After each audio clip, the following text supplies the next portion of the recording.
Literaturari erreparatu behar diogu orain, Jon Sarasua idazle, irakasle, euskaltzain eta bertsolariak Pamilarekin argitaratu duen azken lana da Harizko Zubiak liburua, trilogiaren 3.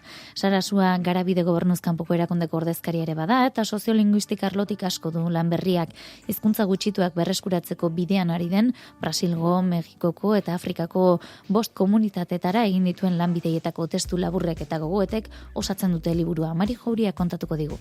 Herrien arteko zubigintza dago Harizko Zubia liburuaren oinarrian, Euskal Herriko esperientzia munduan, euskararen nazioartetasuna eta beste komunitateetako ekarpena gurean Jon Sarasuak duen ezagutza, komunitate haietan ikusitakoa eta esperientzia elkartuta. Jose Angel Irigarai Pamielako editoriak dion moduan. Konturatu gabe zaude hemengo zerbait eman da, baina hango asko ere ikasita, ikusita, eta halako zubi horiek egiten nik esanen nuke oso maisu dela Jon, eta oso interesgarria ematen digulako momentu batean askotan aipatzen den lokal, zure lokalitatetik eramaten zaitu beste lokalitatera, beraz oso universala den bide batera, diskurso batera. Jon Sarasua idazlea, irakaslea, euskaltzaina, bertsolaria eta lankidetzan hizkuntzak biziberritzen lan sendua egiten duen Garabide elkarteko ordezkariare bada. Hizkuntza komunitate gutxituekiko harremanean sakontzeko 5 herrialdetara egin duen lan bidaien esperientziak jaso ditu eta lehen pertsonan idatzitako gogoetak ere idatzi ditu liburuan. Brasilgo Pernambukon, Mexikoko Pueblan eta Yucatanen, Ipar Afrikako Tangerren eta Haitin, Karibiko Haitin izandako lanak, bizipenak eta hor sortutako gogoetak, bai bertakoaz, bai Euskal Herriaz eta bereziki herrien arteko zubiaz, ezta.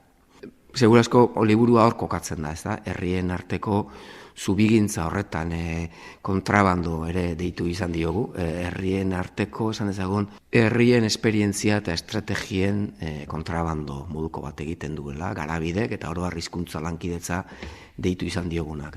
Herri indigenetako herritarrekin, aktibistekin, zenbait kasutan agintariekin elkartu izan da gila, esperientziaien prozesua jasotzeko eta euskara sustatzeko estrategiare azaltzeko eta alaxe bildu du bere lan honetan. Hizkuntzak biziberritzeko estrategiei lotuta egindako lanak, bai herri indigenetako ekintzaileekin eta mugimenduekin, eta kasu batzutan, adibidez, Haitiko gobernuarekin, eta ministerioarekin, eta oso Haitiko egoera kafkiano baten baitan.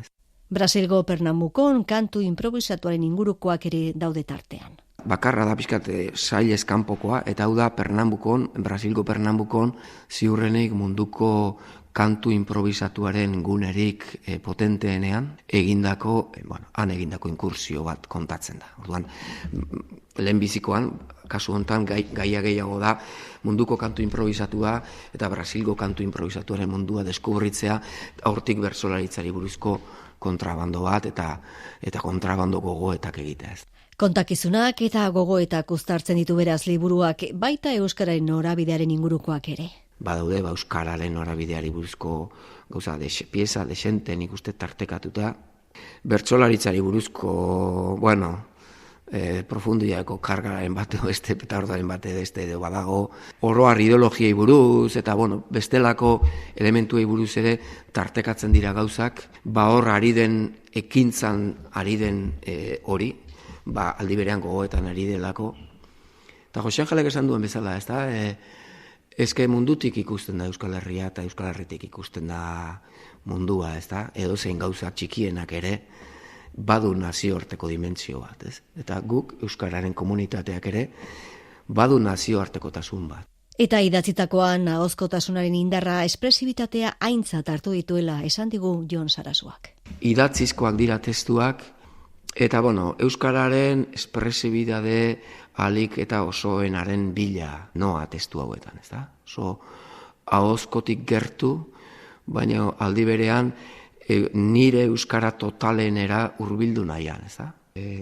Euskalkien eta ezagutzen dituan, oro har nire barruan martxan dauden, espresio guzti horiek aktibatu nahian, alik eta ahozkotik gauzak kontatzera, ez. Aria da soka eta soka txirik ordatuta zubi Jon Sarasuak munduko hizkuntza komunitateetako esperientziak eta gogoetak islatu ditu Arizko zubiak liburuan.